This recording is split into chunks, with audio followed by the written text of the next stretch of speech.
সানপুর বাজার একটা বড় পুকুর আছে। পুকুরে দেখি চা বাগানের শ্রমিকরা নিজের ওই ভার বানতেছে। আমি হারিয়া জিগাইলাম, তুমি ভার বান্ধ কোথায় রব?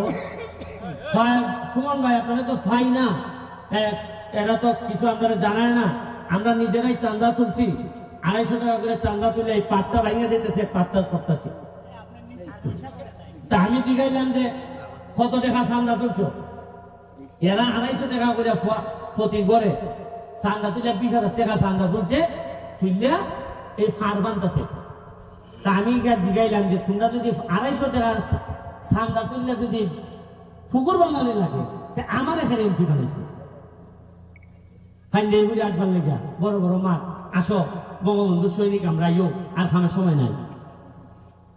সাথে সাথ নাইমিয়া 20,000 টাকা ফেরত দিছি যারা চান্দা তুলছিলাম, আর 30,000 টাকা এক্সট্রা দিছি যে উনকাইটা খাম পায়।